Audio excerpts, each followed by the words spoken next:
사자가 이르시되 그 아이에게 내 손을 대지 말라. 그에게 아무 일도 하지 말라. 내가 내 아들 내 독자까지도 내게 아끼지 아니하였으니 내가 이제야 내가 하나님을 경외하는 줄을 아노라. 아브라함이 눈을 들어 살펴본즉 한 순양이 뒤에 있는데 뿔이 숫불에 걸려 있는지라. 아브라함이 가서 그 순양을 가져다가 아들을 대신하여 번제로 드렸더라. 아브라함이 그 땅 이름을 여호와 이레라 하였으므로 오늘날까지 사람들이 이르기를 여호와의 산에서 준비되리라 하더라. 여호와의 사자가 하늘에서부터 두 번째 아브라함을 불러 이르시되 여호와께서 이르시기를 내가 나를 가리켜 맹세하노니 내가 이같이 행하여 내 아들 내 독자도 아끼지 아니하였은즉 내가 너에게 큰 복을 주고 내 씨가 크게 번성하여 하늘의 별과 같고 바닷가의 모래와 같게 하리니 내 씨가 그 대적의 성문을 차지하리. 또 내 씨로 말미암아 천하 만민이 복을 받으리니 이는 내가 나의 말을 준행하였음이니라 하셨다 하니라. 이에 아브라함이 그의 종들에게로 돌아가서 함께 떠나 브엘세바에 이르러 거기 거주하였더라. 아멘. 네. 우리 옆에 분들과 이렇게 한번 인사하겠습니다. 하나님의 은혜를 충만히 받으십시오. 한번 인사하겠습니다. 하나님의 은혜를 충만히 받으십시오. 네. 오늘 하나님께서 말씀 가운데 주시는 놀라운 은혜를 여러분이 다 누리시기를 진심으로 축복합니다. 네. 여러분 놀이동산에 한 번쯤은 가보신 적이 있죠, 그죠? 그 놀이동산에 가셔서 여러분은 어떤 놀이기구를 좋아하십니까? 뭐 바이킹을 좋아하는 분도 있고 또 뭐죠? 이게 막 롤러코스터 이런 거 좋아하는 분도 있고 또 어떤 분은 회전목마 같은 거를 좋아하는 여러 가지가 있을 것입니다. 근데 예전에 제가 우리 아이들과 같이 경주월드를 한번 놀러 간 적이 있거든요. 근데 저는 평소에 이게 막 스릴 넘치는 거 이런 거 있죠. 이런 거 타는 거 참 좋아했었습니다. 근데 그날도 자이로 드롭이라는 게 있더라고요. 이렇게 꽝꽝꽝꽝꽝꽝꽝 올라가서 맨 위에서 탁 떨어지는 거예요. 아빠 이런 거 잘 타. 그러면서 허세를 부리면서 애들하고 탔습니다. 근데 제 아내는 못 타고. 근데요, 그거 한번 타고 나서 제가 그 다음에 다른 거 타는 걸 포기했다는 거 아닙니까? 우와, 허리도 아프고 온몸도 아프고 가슴도 너무 아파서 진짜 다른 걸 못 타겠더라고요. 그리고는 뭐를 탔냐면 제 아내와 같이 모노레일을 탔습니다.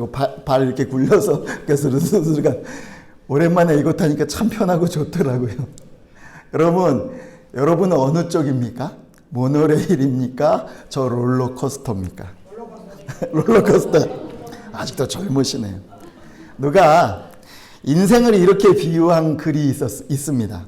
사람들은 인생이 모노레일과 같이 평안하고 예측 가능한 방향으로 가기를 원한다. 그러나 사실 인생은 모노레일보다는 롤러코스터에 가깝다. 우리의 인생이란 예측 가능하고 안정적이기보다는 오히려 훨씬 더 불확실하고 불안정하다라고 썼어요. 참 동감이 되죠. 그죠? 맞아요. 우리의 인생은 사실은 예측할 수 없는 롤러코스터에 더 가까운 것이죠. 우리가 지금 창세기의 아브라함의 인생을 보고 있는데 아브라함의 인생을 우리가 성경에서 이렇게 보더라도요. 아브라함의 삶 역시 롤러코스터 타는 그런 삶이었습니다. 하나님이 아브라함을 이렇게 부르셨지만 그 아브라함의 인생 역시도 그렇게 순탄하지만은 않았습니다. 아브라함도 우리와 똑같이 굴곡 있는 이 롤러코스터 같은 인생을 지금 살고 있다는 것이죠. 그런데 성경은요, 아브라함을 뭐라고 얘기하냐면 믿음의 조상이다라고 얘기하고 있어요. 아니 뭐 상계 우리하고 별로 다를 것 같지 않고 아브라함도 좌충우돌하면서 롤러코스터 같은 인생을 살았는데 왜 아브라함을 유독 믿음의 조상이라고 성경은 그렇게 말하고 있는 것일까? 그 비밀의 열쇠가 바로 오늘 말씀에 숨겨져 있기 때문입니다. 창세기 22장을 보면 아브라함의 인생의 이 롤러코스터에요, 가장 정점, 극점에 지금 와 있는 것을 우리가 보게 되죠. 그죠? 하나님께서 아브라함에게 100세에 귀한 아들 독자 딱 하나, 이삭을 주셨습니다. 여러분, 100세에 얻은 아들, 그렇게 기다렸다가 100세에 얻은 이 아들, 이제 10살이 조금 넘었을 텐데 얼마나 귀엽고 사랑스럽겠습니까? 그런데 하나님이 이 아들을 번제로 드리라고. 말도 안 되게. 하나님 원래 이런 분 아닌데도 번제로 드리라고 명령하십니다. 그리고 그 말에 아브라함이 아무 저항 없이 순종합니다. 3일길 모리아산에 가서 그 아들을 묶어놓고 칼로 찔러서 진짜 죽이려고 하고 있습니다. 근데 하나님이 너무 급하시니까 말리십니다. 알았다. 쟤 참아라. 내가 내 마음을 이제 알았다. 그리고는 뒤에 수풀에 이삭을 대신해서 드릴 어린 양을 준비해 놓으십니다. 그래서 아브라함이 이 사건을 경험하면서 그 땅을 여호와 이레, 하나님이 준비하신다라고 부르게 되었다라는 것이 오늘 사건의 줄거리입니다. 이 사건은 우리에게 어떤 교훈을 줄까요? 여러분도 이 아브라함처럼 하나님보다 더 사랑하는 것을 다 내려놓으십시오. 그래야 하나님께 복을 받습니다. 끝! 이걸까요? 아니요. 사실 창세기 22장이 보여주려고 하는 것은 이것이 다가 아닙니다. 아브라함의 순종의 모습 정말 귀하지요. 그러나 창세기 22장이 정말 우리에게 가르치려고 하는 것은요, 이것이 아니라는 것이죠. 창세기 오늘 22장의 이 말씀을 제대로 이해하려면요, 우리가 신약에서 이 창세기 22장을 해석하고 있는 말씀을 우리가 봐야 된다는 것입니다. 히브리서 11장 17절에서 19절 말씀에 이렇게 해석하고 있습니다. 우리 같이 한번 읽어보겠습니다. 아브라함은 시험을 받을 때 믿음으로 이삭을 드렸으니 그는 약속들을 받은 자로 돼 그 외아들을 드렸느니라.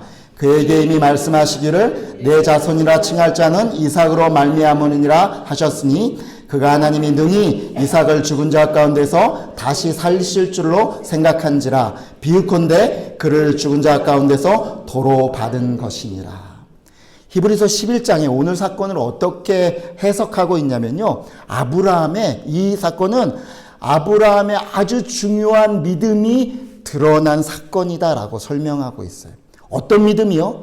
하나님이 자기 아들 이삭을 죽였다가도 다시 살리실 줄을 아브라함이 믿었다라는 것입니다.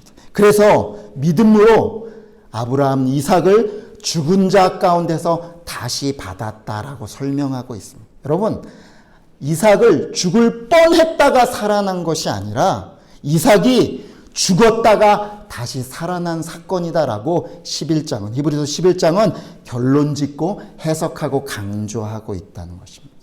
여러분, 이 사건이요, 이것이 우리의 신앙에 있어서 너무너무 중요한 것입니다. 그래서 여러분 다시 한번 들으시죠. 제가 다시 한번 정리를 할 테니까 잘 들어보십시오. 하나님이요, 아브라함을 택하셔서 너를 내가 복의 근원, 믿음의 조상으로 세우겠다. 너로 말미암아 하나님의 백성, 하나님의 나라를 융성하게 만들겠다라고 약속하십니다. 그런데 정작 그에게 자손을 주신 것은요, 25년이 지난 100세 때 딸랑 하나, 아들 이삭 하나를 주십니다. 이게 무슨 의미일까요? 아니, 그렇게 많은 민족을, 하늘의 별과 같이 땅의 바다의 모래같이 그렇게 민족을 주겠다고 했고 왜 100세에 딸랑 하나, 아들 하나만 주셨을까? 이게 영적으로 무슨 의미를 얘기하는 것일까? 바로 이것을 얘기하는 것입니다. 하나님이 하나님의 나라, 하나님의 백성을 이루는 것. 우리로 말하자면 우리가 하나님 앞에 구원받는 이 시작은 누구로 말미암아 시작되었다? 하나님으로 말미암아 시작된 것이다라는 것을 알려주시는 것입니다. 아브라함아, 이것이 너의 힘이나 너의 능력이나 너의 재주로부터 시작된 것이 아니라 온전히 이 모든 것, 하나님의 나라를 시작하는 것, 하나님의 백성이 되는 것, 너희가 구원받는 것은 하나님의 전적인 은혜의 선물이다라는 것을 가르쳐 주시기 위해서 하나님이 이렇게 오랜 시간을 다듬어 가시는 것입니다. 하나님의 백성, 하나님의 나라, 우리식으로 하나님의 구원을 받는 것은 어떤 힘이 아니라, 사람의 어떤 힘이 아니라 바로 하나님의 선물로 시작된 것입니다. 이것이 이삭이 태어나기까지의 성경이 우리에게 주는 영적인 의미입니다. 그런데 하나님은 그 하나님의 백성과 하나님 나라의 시작이고 하나님의 이 축복인 이삭을요, 갑자기 번제로 죽여서 바치라고 말하는 것입니다. 그리고 오늘 사건에서 뭐라고 결론을 내냐면 그 이삭이 죽었다가 다시 살아났다라고 얘기하는 거예요. 도대체 이게 무슨 의미일까요? 아까 이삭이 태어난 것은 우리의 구원의 시작, 하나님의 나라, 하나님의 백성이 되는 시작을 얘기하는 것입니다. 이 시작이 전적으로 하나님의 은혜의 선물로 시작되었다라는 것을 얘기한다면 오늘 이삭을 이렇게 바치는 사건은요, 하나님의 나라가 어떻게 완성되어져 가는가를 설명해 주는 것입니다. 하나님의 은혜로 시작된 이 하나님의 나라가 어떻게 완성이 될 수 있냐면 바로 사람이 죽었다가 살아나야 완성된다라고 말하고 있는 것입니다. 바로 성경에서 얘기하는 중생 거듭남이라고 얘기하는 것이죠. 요한복음 3장에 보면요, 유대인 중에 아주 높은 지도자 중에 한 명인 니고데모가 밤중에 예수님을 찾아옵니다. 사람들의 눈을 피해서 예수님께 굉장히 호감을 가지고 있었는데 사람들에게 눈에 띄지 않으려고 밤중에 늦게 예수님을 찾아오죠. 예수님을 너무 알고 싶었어요. 그런데 예수님이 그 니고데모를 딱 만나자마자 다짜고짜 뭐라고 얘기하신 줄 아십니까? 니고데모야, 내가 진실로 너에게 말하는데 사람이 거듭나지 아니하면 하나님 나라를 볼 수 없다. 하나님 나라에 들어갈 수 없다라고 얘기하십니다. 그랬더니 니고데모가 이해가 안 돼서 되게 당황을 해요. 아니, 어떻게 사람이 다시 태어날 수 있습니까? 제가 엄마 뱃속에 들어갔다가 다시 나올 수 있다는 것입니까? 이렇게 물어보는 거예요, 당황해서. 그랬더니 예수님이 대답하십니다. 물과 성령으로 나지 아니하면 하나님의 나라에 들어갈 수 없다라고 딱 결론을 내시는 거죠. 이걸 정리하자면 사람이 자기의 죄 때문에 죽고 물과 성령으로 다시 살아나지 않으면 하나님의 나라에 들어갈 수 없다라고 얘기하시는 것입니다. 사람이 구원을 받고 하나님의 나라의 백성이 되는 길은 죄인인 나는 죽고 새 사람으로 다시 태어나는 길밖에는 없다라고 예수님이 선언하시는 것입니다. 여러분, 이게 어떻게 가능합니까? 어떻게 사람이 다시 죽었다가 태어날 수 있죠? 물과 성령으로 태어난다는 것은 도대체 어떻게 가능한 것입니까? 오늘 창세기 22장 말씀은요, 이것이 하나님 때문에 가능하다는 것을 우리에게 말씀하시는 말씀입니다. 어떻게요? 하나님이 이 놀라운 비밀을 우리를 위해서 준비하셨다라고 성경이 가르쳐 주는 것입니다. 아브라함이 22장 8절에 하나님이 자기를 위하여 친히 준비하시리라고 아브라함은요, 믿음 가운데 이것을 바라보고 있다는 것입니다. 창세기 22장에서 이삭은 죽었다가 살아났습니다. 무엇 때문에요? 바로 하나님이 준비하시고 예비하신 어린 양이 이삭을 대신해서 죽었기 때문에 이삭은 죽었다가 다시 살아난 것입니다. 여러분, 여기에 어린 양이 무엇을 가리킬까요? 대충 다 짐작이 가시죠, 그죠? 근데 성경의 근거로 우리 확실히 한번 살펴볼까요? 14절에 아브라함이 여호와 이레라고 얘기하면서 그 해석을 성경이 뭐라고 얘기하냐면 여호와의 산에서 준비되리라라고 말씀했어요. 여호와의 산이 어딜까요? 우리 창세기 22장 2절에는 이것이 모리아 땅에 있는 모리아 산이다라고 얘기하고 있어요. 근데 성경에 이 모리아 산에 대한 기록이 아주 독특한 곳에 나온다는 거 아십니까? 역대하 3장 1절에 이 모리아 산이 등장합니다. 우리 한번 같이 읽어보겠습니다. 시작. 솔로몬이 예루살렘 모리아 산에 여호와의 성 건축하기를 시작하니 그것은 전에 여호와께서 그의 아버지 다윗에게 나타나신 곳이요 여부스 사람 오르나당의 타작마당에 다윗이 정한 곳이라.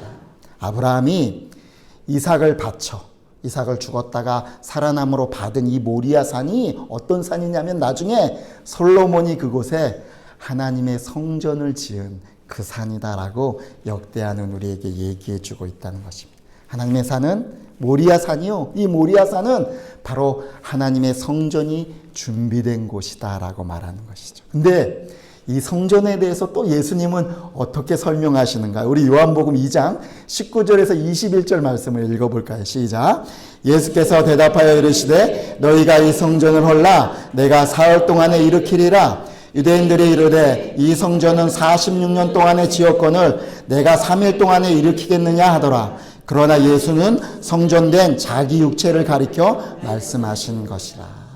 예, 성전은 사실은 모형이라는 것이죠. 뭐의 모형입니까? 바로 하나님이, 거룩하신 하나님이 죄인인 인간들 가운데 거하시는 모형입니다. 그런데 이 실체가 등장한 것이 하나님이 육신의 몸을 그대로 입고 이 땅에 오신 분이 누굽니까? 바로 예수 그리스도시라는 것이죠. 이 성전의 실체는 바로 예수 그리스도이십니다. 그리고 또 하나, 하나님이 보내신 이 세례 요한이 예수님을 처음 만났을 때 예수님을 보면서 이렇게 고백하고 있는 성경 구절을 우리가 보게 된다는 거죠. 요한복음 1장 29절 제가 읽습니다. 이튿날 요한이 예수께서 자기에게 나오심을 보고 이르되 보라 세상 죄를 지고 가는 하나님의 어린 양이로다. 아까 수풀에 뭐가 걸려 있다고 얘기했죠?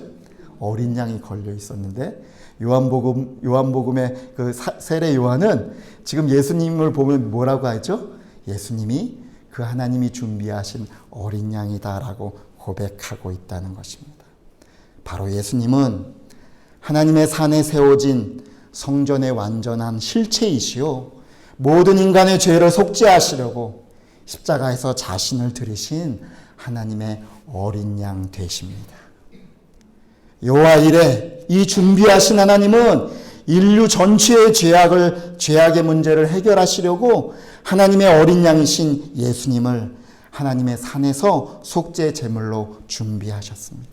그리고 지금으로부터 2000년 전 저 예루살렘 골고다 언덕에서 당신의 독자 예수 그리스도를 십자가에 못 박혀 죽게 하심으로 모든 인류가 죽었다가 다시 살아나는 이 유일한 구원의 길을 하나님이 완성하신 것입니다.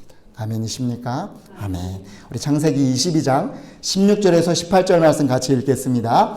이르시되 여호와께서 이르시기를 내가 나를 가리켜 맹세하노니 내가 이같이 행하여 내 아들 내 독자도 아끼지 아니하였음즉 내가 내게 큰 복을 주고 내 씨가 크게 번성하여 하늘의 별과 같고 바닷가의 모래와 같게 하리니 내 씨가 그 대적의 성문을 차지하리라. 또 내 씨로 말미암아 천하 만민이 복을 받으리니 이는 내가 나의 말을 준행하였음이니라 하셨다 하니라. 여기 아브라함이 하나님께서 말씀하시는 내 씨로 말미암아 할 때 이 내 씨는요, 첫 번째로는 이삭을 가리키지만 또 하나는 사실은 어린 양 대신 예수 그리스도를 가르치는 것입니다. 아브라함이 믿음으로 이삭을 드려서 죽은 자 가운데서 다시 살리심을 받아서 하나님의 약속, 하나님의 나라의 백성을 이룬 것처럼 하나님께서 하나님의 아들 독자 예수 그리스도를 인간을 대신해서 어린 양의 제물로 들이셔 죽이심으로 말미암아 하나님의 씨, 이 예수 그리스도로 말미암아 하나님의 나라를 완성하셨습니다. 그리고 그 예수 그리스도로 말미암아 천하 만민이 믿음의 복을 누리게 하신 것입니다. 아멘이십니까? 아멘. 여러분, 세상 사람들이요, 우리 믿는 사람들, 그리스도인들을 보고 이렇게 말합니다. 아니, 이 험한 세상, 이 롤러코스터 타는 것 같은 이 험한 세상에서 어떻게 그렇게 믿음으로 살 수 있다고 얘기합니까? 라고 우리를 비웃습니다. 그죠? 그러면서 뭐라고 얘기합니까? 아, 어떻게, 이 험한 세상 더 확실한 것이 있어야지. 돈이 있어야지. 권력이 있어야지. 남보다 앞서는 지식이 있어야지. 또 사람들의 인맥이 있어야 이 롤러코스터 같은 이 험한 세상을 확실하게 살아갈 거 아닙니까? 라고 말하는 것이죠. 예, 여러분. 돈, 권력, 지식, 인맥 정말 힘이 있고 요긴해 보입니다. 그죠? 그런데 여러분 그거 아십니까? 우리가 엄밀히 한번 따져보자고요. 엄밀히 한번 따져보면 이 세상에 있는 모든 사람이 사실은요, 믿음으로 살고 있다는 거 아십니까? 무엇을 믿고 사느냐의 차이일 뿐이라는 거예요.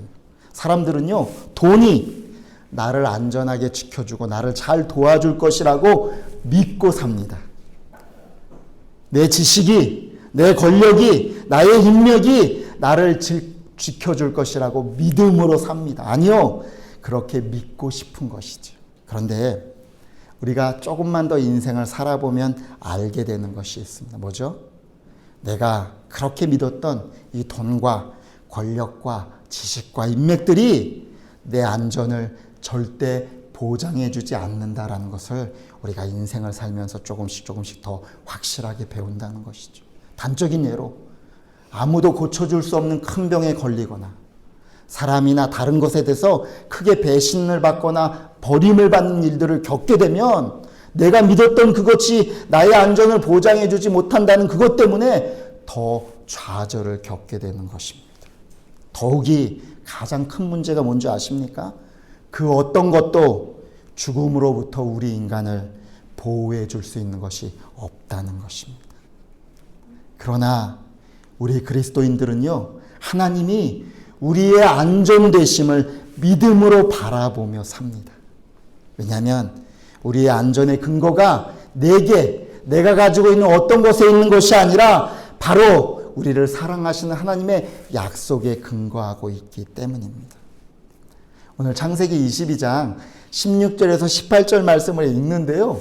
제가 예전에는 이걸 왜 못 발견했지라고 새롭게 발견하면서 감동이 주는 그런 구절들이 있었습니다. 그 구절이 뭐냐면 16절에 내가 나를 가리켜 맹세하노니 라는 구절이었습니다. 이게 무슨 뜻이냐면 하나님이 이렇게 말씀하시는 거예요. 하나님이 내가 하나님 바로 나를 걸고 맹세한다 라고 하시는 거예요.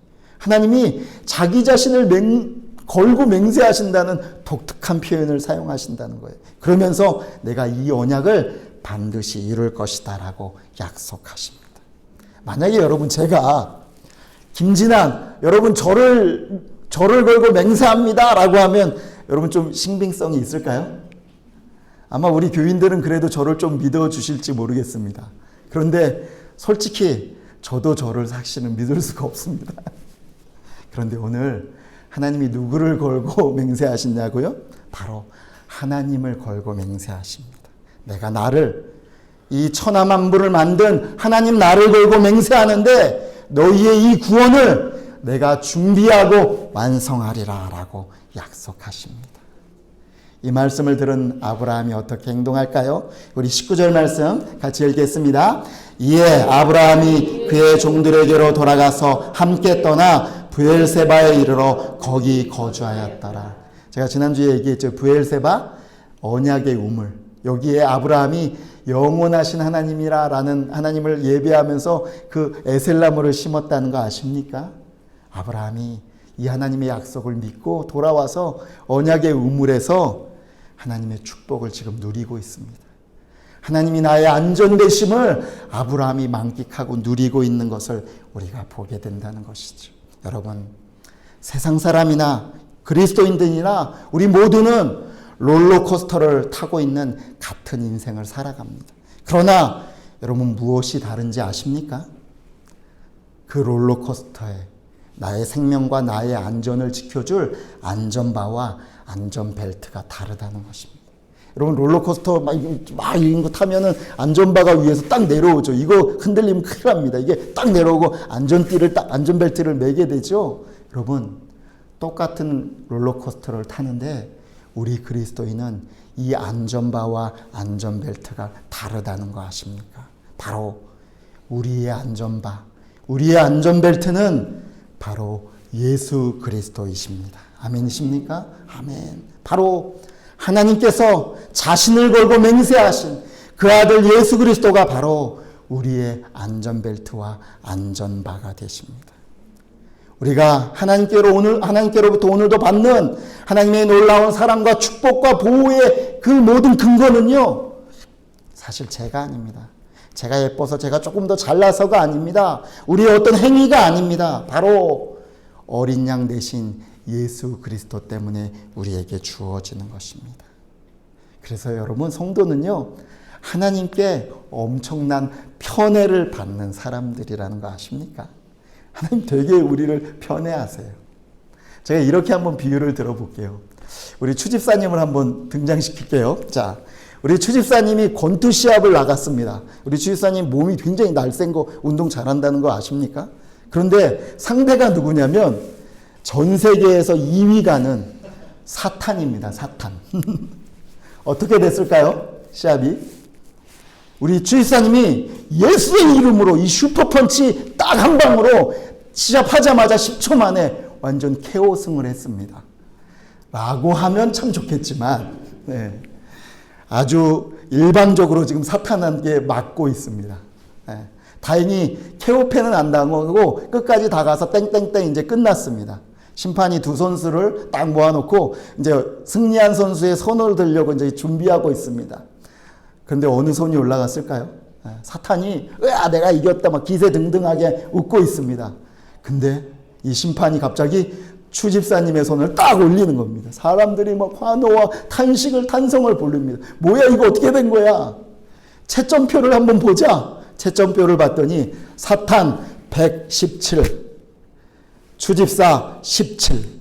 뭐야 이거 어떻게 된 거야? 근데 그 뒤에 뭐가 적혀 있습니다. 17 플러스 억만점 가로 열고 예수.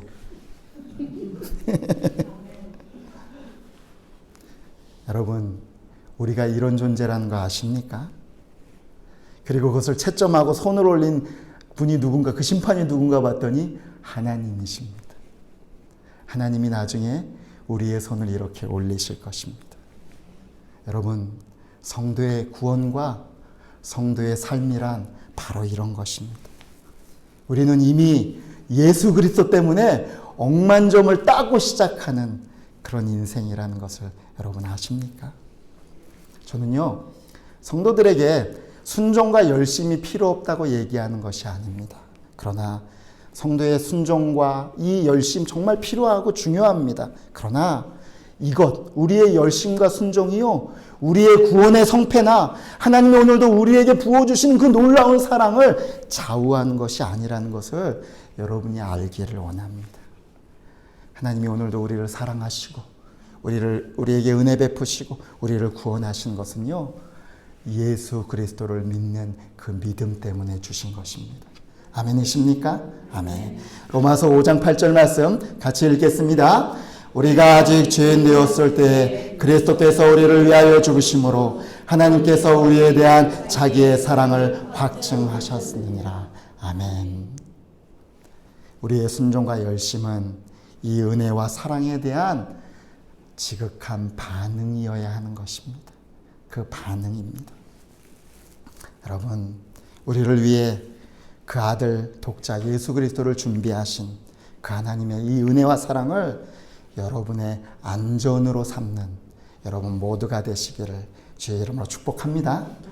그리고요, 이제는요, 롤러코스터 이거 떨어질까? 나 죽으면 어떡하지? 아니요. 이제는 나의 안전바와 안전벨트 대신 그 예수님 붙잡고요, 롤러코스터를 좀 즐기면서 한번 잘 넘어가 보자고요.